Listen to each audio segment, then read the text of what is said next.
tiempos del exilio, allá en la costa catalana, un día nos regalaron un conejo de Indias. Llegó a casa enjaulado. Me dio lástima verlo así, prisionero, y al mediodía le abrí la jaula. Cuando volví a casa, al anochecer, lo encontré tal como lo había dejado. En el fondo de la jaula, pegado a los barrotes, temblando del susto de la libertad. Me pregunto si el mundo de nuestro tiempo no nos estará convirtiendo a todos en ese conejo de Indias. Hoy voy a contarles, a mi modo y manera, algunas historias del miedo que en el mundo manda.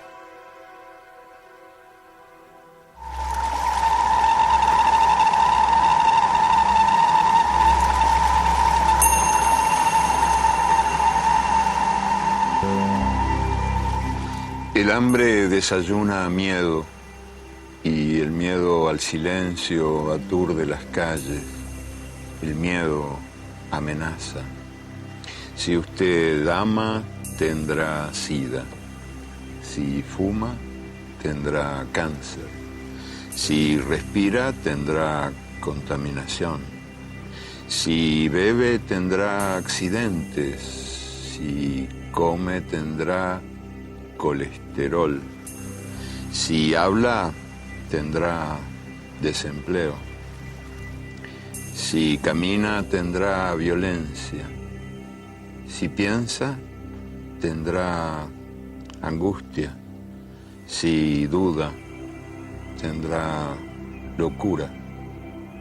Si siente, tendrá soledad.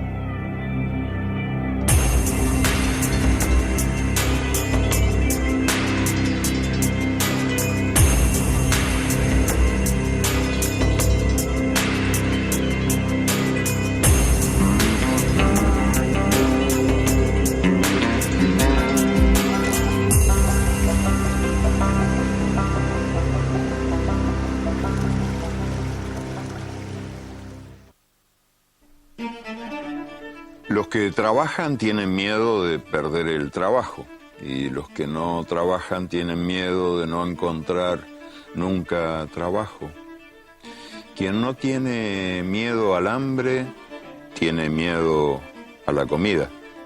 Los automovilistas tienen miedo a caminar y los peatones tienen miedo de ser atropellados. La democracia tiene miedo de recordar y el lenguaje tiene miedo de decir. Los civiles tienen miedo a los militares tienen miedo a la falta de armas, las armas tienen miedo a la falta de guerras. Es el tiempo del miedo. Miedo de la mujer a la violencia del hombre y miedo del hombre a la mujer sin miedo. Miedo a los ladrones y miedo a la policía. Miedo a la puerta sin cerradura, al tiempo sin relojes, al niño sin televisión. Miedo a la noche sin pastillas para dormir y a la mañana sin pastillas para despertar.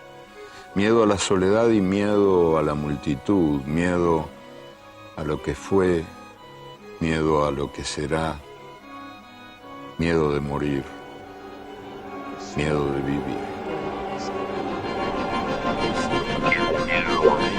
Tiene miedo,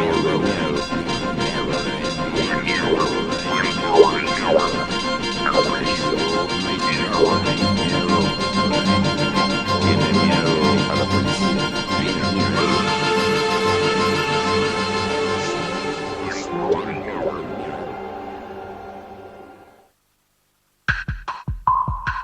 No se sabe si ocurrió hace un rato o hace siglos o nunca. A la hora de ir a trabajar un leñador descubrió que le faltaba el hacha. Observó a su vecino. El vecino tenía todo el aspecto de un ladrón de hachas. Estaba claro, la mirada, los gestos, la manera de hablar. Unos días después, el leñador encontró el hacha que había perdido.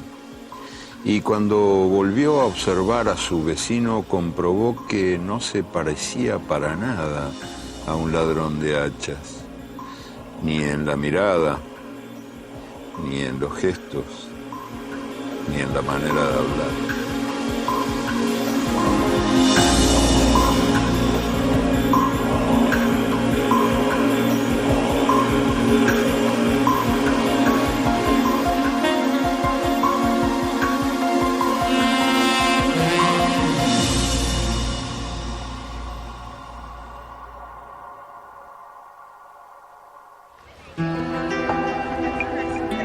El culpómetro indica que el inmigrante viene a robarnos el empleo y el peligrosímetro lo señala con luz roja.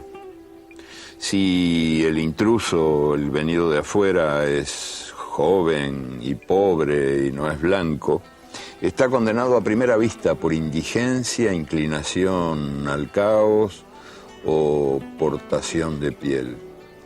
Pero si no es joven, ni pobre, ni oscuro, de todos modos merece la malvenida porque ha venido a trabajar el doble a cambio de la mitad. El pánico a la pérdida del empleo es uno de los miedos más poderosos en estos tiempos del mundo gobernado por el miedo. Y la verdad es que el inmigrante está siempre situado a primera mano, ahí nomás, a la vista, a la hora de encontrar culpables del desempleo, de la inseguridad y de otras muchas temibles desgracias. Antes Europa derramaba sobre el mundo entero, soldados, presos, campesinos muertos de hambre, que eran protagonistas de las aventuras coloniales y han pasado a la historia como mensajeros de Dios.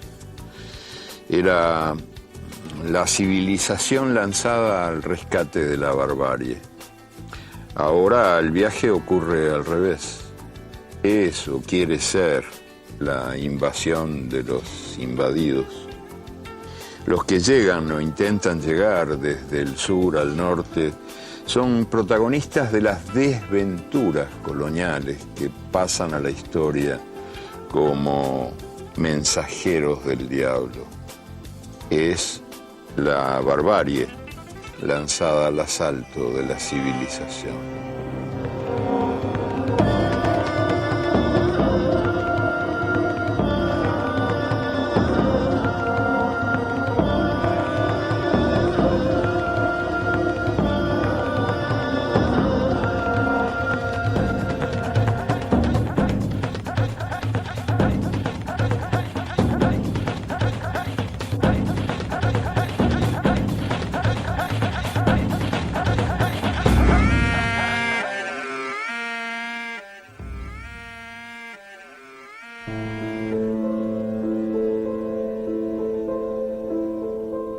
Un emperador de China, no se sabe su nombre, ni su dinastía, ni su tiempo, llamó una noche a su consejero principal y le confió la angustia que le impedía dormir.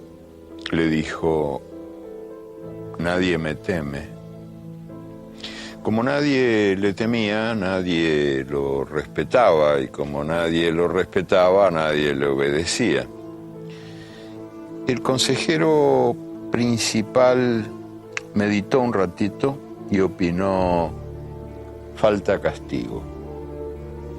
Y el emperador, sorprendido, dijo que castigo no faltaba, porque él mandaba a la horca a todo el que no se inclinara a su paso. Y el consejero principal advirtió: pero esos son los culpables. Si solo se castiga a los culpables, solo los culpables sienten miedo. El emperador chino pensó y pensó, y llegó a la conclusión de que el consejero principal tenía razón. Y le mandó cortar la cabeza.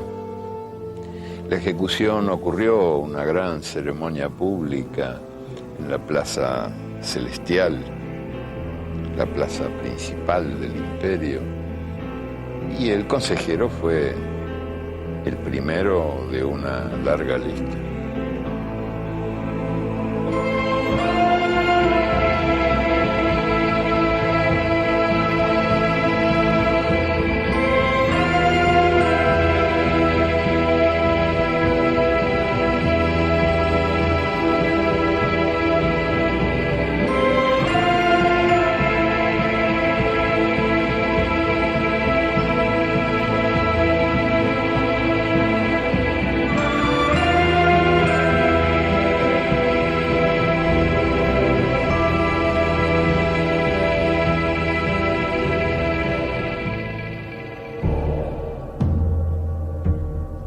Corría el año 1964 y el dragón del comunismo internacional abría sus 7 fauces para comerse a Chile.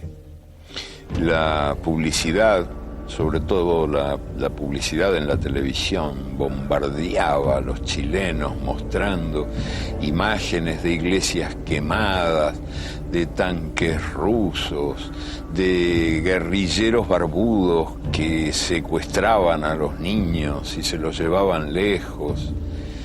Y hubo elecciones y el miedo venció. Y Salvador Allende, el candidato derrotado, me contó qué era lo que más le había dolido de esa experiencia dolorosa.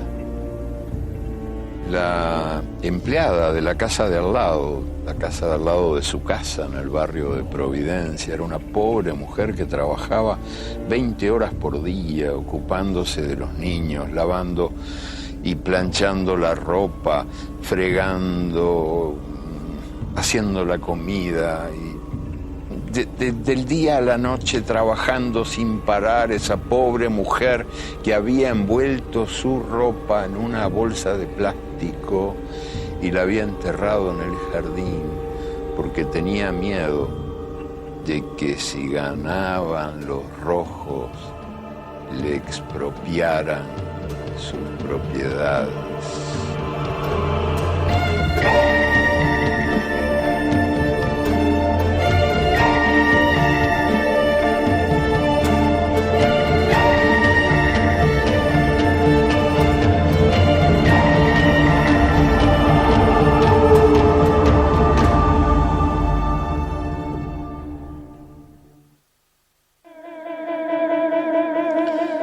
Durmiendo nos vio. En el sueño de Elena estábamos los dos haciendo fila con muchos otros pasajeros en algún aeropuerto, quién sabe cuál, porque todos los aeropuertos son más o menos iguales. Y cada pasajero llevaba una almohada bajo el brazo, rumbo a una máquina que nos esperaba.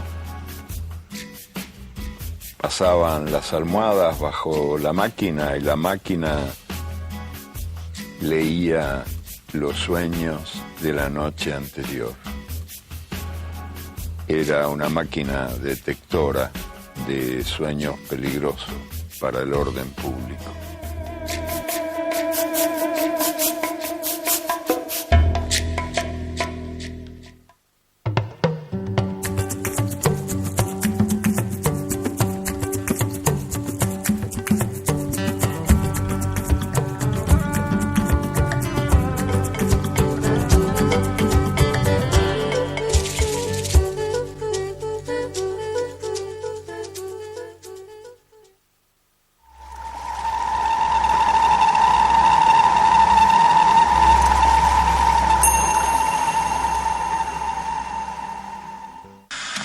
gobierno de Nicaragua ha impuesto una nueva dictadura.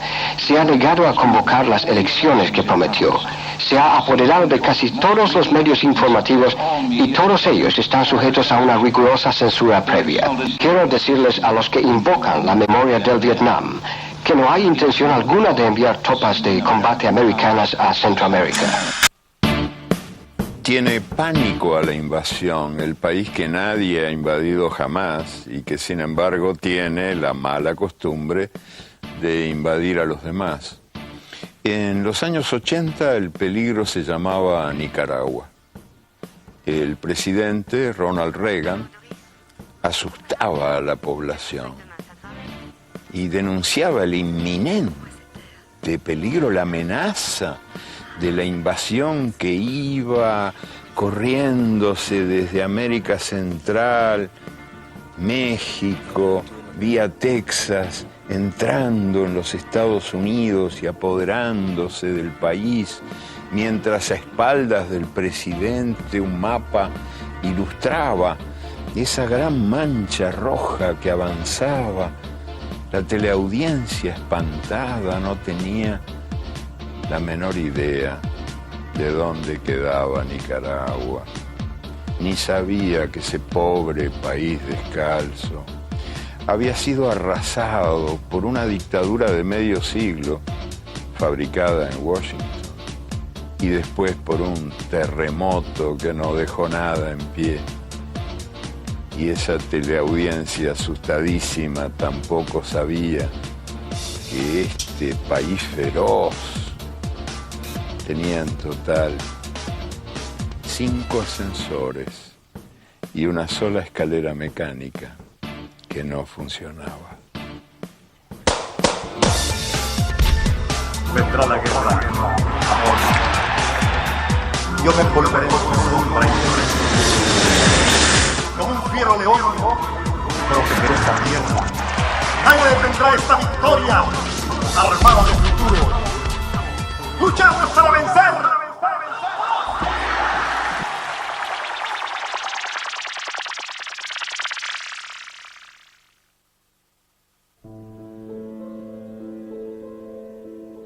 Hace ya algunos siglos, Martín Lutero advirtió que Satán no está solamente entre los moros, entre los turcos, sino que habita nuestra propia casa, que Satán está en el pan que comemos y en el agua que bebemos. Y pasaron los siglos y así siguió siendo. Y en el año 1982, el demonio tuvo la osadía de visitar al Papa en el Vaticano. Apareció el demonio en forma de mujer, una mujer que rugía arrastrándose por los suelos, y el Papa, Juan Pablo II, libró un combate cuerpo a cuerpo contra el maligno, conjurando al intruso con exorcismos que provenían de otro papa que había logrado arrancar de Galileo Galilei la diabólica idea de que el mundo giraba alrededor del sol.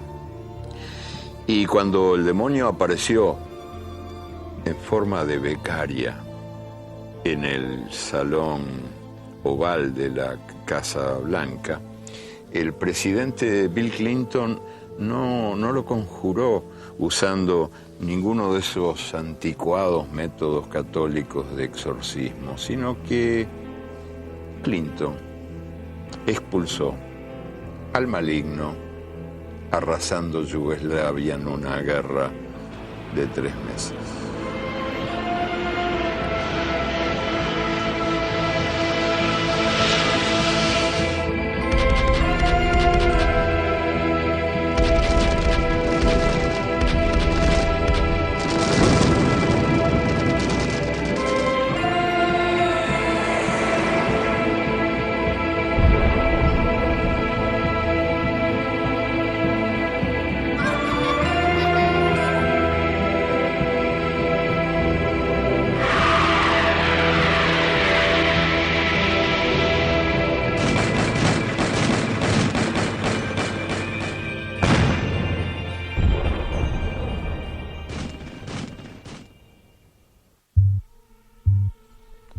Las guerras se venden mintiendo, como se venden los autos. Son operaciones de marketing y la opinión pública es el target. En el año 1964, el presidente Lyndon Johnson denunció que los vietnamitas habían atacado 2 buques de los Estados Unidos en el Golfo de Tonkin. Y entonces el presidente Johnson invadió Vietnam. Cuando ya la guerra había destripado a una gran multitud de vietnamitas, en su mayoría mujeres y niños, el ministro de Defensa de Johnson, Robert McNamara, confesó que el ataque del Golfo de Tonkin nunca había existido. Los muertos no resucitaron. Y en marzo del año 2003, el presidente George Bush denunció que Irak estaba a punto de aniquilar el planeta con sus armas de destrucción masiva. Eran, según él, las armas más letales jamás inventadas. Y entonces el presidente invadió Irak, y cuando ya la guerra había destripado a una buena multitud de iraquíes, en su mayoría mujeres y niños, el propio presidente Bush confesó que las armas de destrucción masiva no habían existido, que esas armas más letales jamás inventadas habían sido inventadas por él. Cuando hace ya unos cuantos años mi mamá me daba instrucciones para vivir, entre otras cosas me aseguró que la mentira tenía patas cortas. Pero la mentira tiene patas larguísimas, porque en las elecciones siguientes el pueblo recompensó al presidente Bush reeligiéndolo.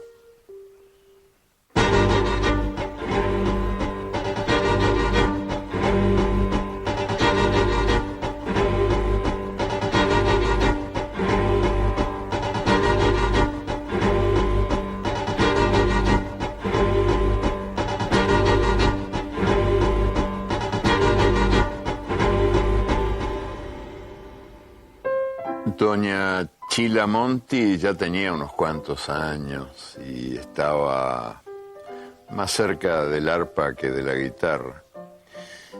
Bien lo sabía su hijo Horacio, pero se pegó tremendo susto cuando la vio, como la vio. Las manos tembleques, los ojos salidos, las piernas flojas que no podían caminar. ¿Qué pasó? ¿Qué pasó?, preguntó el hijo. Y la madre, con un resto de voz, la poca voz que le quedaba, alcanzó a musitar: me robaron. El hijo quiso saber qué cosas le habían robado. Y ahí ella pegó un salto y resucitó, furiosa, indignadísima. Vos bien sabés que no tengo nada yo. ¿Qué cosas me iban a robar? Ninguna. ¿Cómo se te ocurre semejante barbaridad? ¿Cosas yo? Bien sabe Dios que cuando me llegue la hora, subiré sin nada. Bueno, dijo Horacio, pero si decís que te robaron. Sí, me robaron. ¿Y qué se llevaron? Las ideas.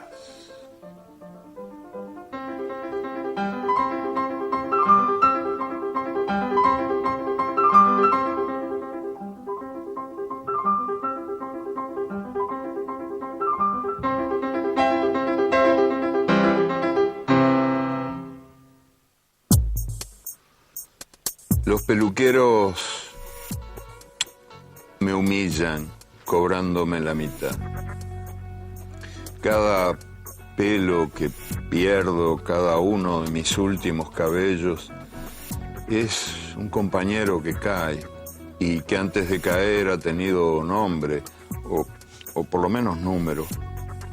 Me consuelo recordando la frase de un amigo piadoso que me dijo alguna vez: si el pelo fuera importante, estaría dentro de la cabeza, no afuera.